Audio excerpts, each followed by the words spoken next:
श्री गणेशाय नमः. नमस्कार मंडळी, रेखास किचनमध्ये पुन्हा एकदा तुमचे मनपूर्वक स्वागत.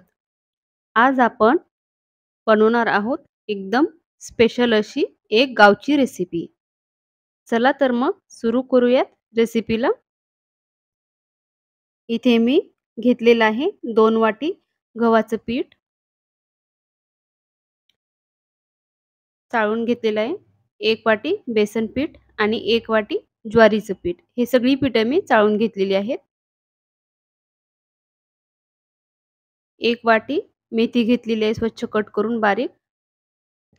कोथिंबीर घेतलेली आहे 1 वाटी. इथे मी लसूण, अद्रक आणि 2-4 हिरवी मिरची, जिरा आणि इथे मी लसणाची पात घेतलेली आहे वाटून, तीळ, हिंग, मीठ, हळद आणि ओवा घेतलेला आहे.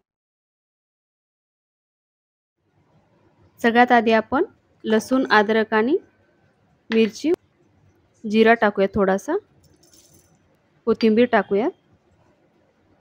आता हे आपण मिक्सरला जाडसर वाटून घेऊया. हिरवी मिरची तुम्ही तुमच्या आवडीप्रमाणे टाकू शकता, कमी जास्त प्रमाण. हे बघा अशा प्रकारे जाडसर वाटून घेतलेलं आहे मिक्सरला. आता आपण हे सगळी पिठं मिक्स करून घेऊयात. तुम्ही दुसरी अजून बाजरीचं, नाचणीचं पीठ टाकलं तरी चालेल. आता आपण मेथी आणि कोथिंबीर टाकून घेऊयात.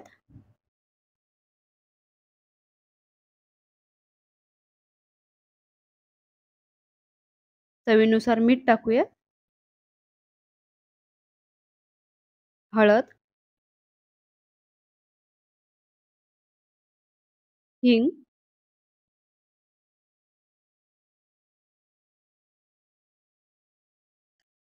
जिरा, लसणाच्या पातीची पेस्ट आहे ती टाकूयात. याने खूप छान खमंग अशी होतात थालीपीठ. तीळ टाकूयात पांढरे. आणि जो आपण अद्रक, हिरवी मिरची आणि लसूण याचा मसाला वाटून घेतलेला आहे जाडसर, तो टाकूया.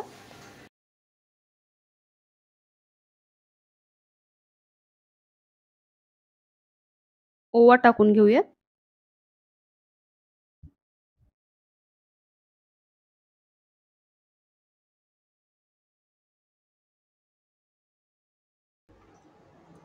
आता हे आपण सगळं व्यवस्थित मिक्स करून घेऊयात.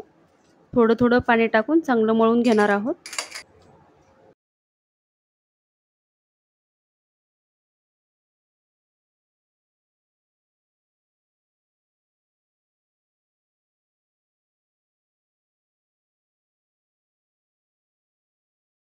अशा प्रकारे आपण व्यवस्थित पीठ मळून घेऊयात. अगदी जाडसर पण ठेवायचं नाही आणि जास्त पातळ पण करायचं नाही. आपण भाकरीचं पीठ मळतो त्याप्रमाणे आपल्याला हे मळून घ्यायचं आहे. अशा प्रकारे तुम्ही यामध्ये किसलेला दुधी पण टाकू शकता.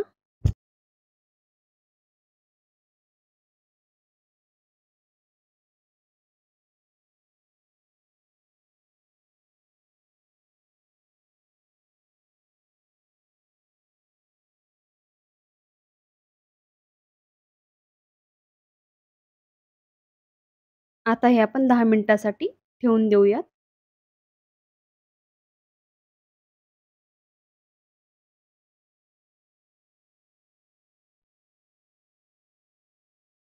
दहा मिनिट झालेली आहेत. आता आपण याची थालीपीठ किंवा धपाटे बनवायला घेऊयात.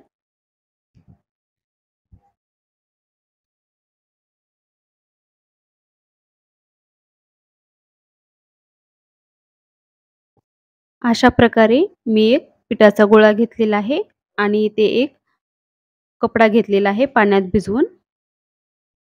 पाण्यामध्ये असा भिजवलेला आहे तो आणि पाणी पिळून घेतलेलं आहे.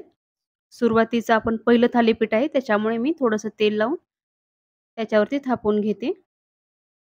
पाणी लावलं तरी चालेल, पण सुरुवातीचं चिकटायला नको म्हणून मी थोडंसं तेल लावलेलं आहे. अशा प्रकारे आपल्याला बोटाच्या साहाय्याने थापून घ्यायचं आहे आणि मधल्या साईडला जाड राहतं त्यामुळे असं पंजाच्या साहाय्याने आपल्याला ते स्प्रेड करून घ्यायचं आहे सगळीकडे व्यवस्थित पसरवून. अशा प्रकारे.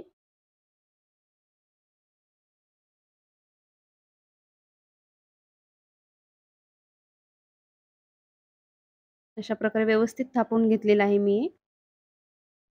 तुम्हाला माझे व्हिडिओ आवडत असतील तर नक्की व्हिडिओला लाईक करा, शेअर करा आणि अशाच मराठवाडा स्पेशल किंवा गावच्या रेसिपी किंवा इतर नवीन-नवीन रेसिपी पाहण्यासाठी चॅनलला सबस्क्राईब केलं नसेल तर नक्की सबस्क्राईब करा. आता आपण असं होल पाडून घेऊया थालीपीठला. अशा प्रकारे थालीपीठ आपलं थापून झालेलं आहे व्यवस्थित. आता मी थोडंसं अशी वरती बोटं उमटलेली असतात, तर ते थोडंसं मी पाणी लावून असं साफ करून घेते, जेणेकरून आपलं थालीपीठ धपाटं जे आहे व्यवस्थित भाजलं जाईल. आता तव्यावरती थोडंसं तेल टाकून घेते आणि ते स्प्रेड करते सगळीकडे.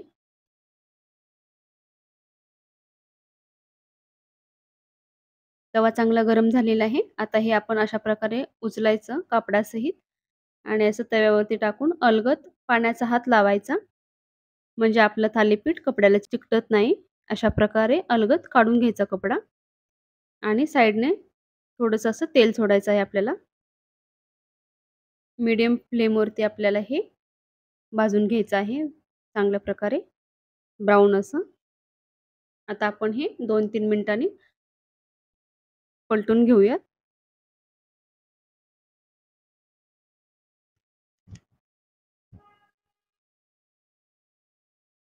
सगळी अशी वाफ बाहेर निघाली, की आपण हे पलटून घेणार आहोत. हे बघा अशा प्रकारे. आता या साइडने पण आपल्याला व्यवस्थित असं भाजून घ्यायचं आहे. अशा प्रकारे आपल्याला आलटून-पलटून हे चांगलं असं क्रिस्पी होईपर्यंत भाजून घ्यायचं आहे. थोडासा वेळ लागतो आपल्याला थालीपीठ भाजायला आणि हे चांगलं भाजलं नाही तर आपल्याला खमंग असं लागणार नाही. त्याच्यामुळे घाई न करता व्यवस्थित आपल्याला हे चांगल्या प्रकारे दोन्ही साइडने आलटून-पलटून असं भाजून घ्यायचं आहे व्यवस्थित. हे बघा अशा प्रकारे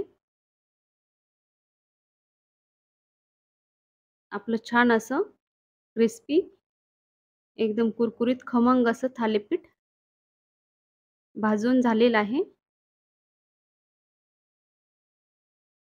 आता आपण हे काढून घेऊयात.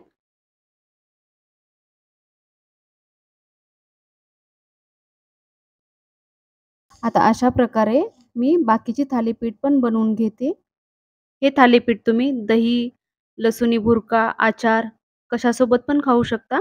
मी मराठवाडा स्पेशल लसुणी भुर्का याची रेसिपी पण अपलोड केली आहे माझ्या चॅनलवरती. त्याची लिंक मी डिस्क्रिप्शन बॉक्समध्ये टाकलेली आहे. नक्की बघा आणि ट्राय पण करा. तर अशा पद्धतीने आपली गावरान पद्धतीची धपाटे तयार झालेले आहेत. चला तर मग भेटूयात पुढच्या अशाच एका नवीन आणि सोप्या-सोप्या रेसिपीसोबत. धन्यवाद. श्री स्वामी समर्थ.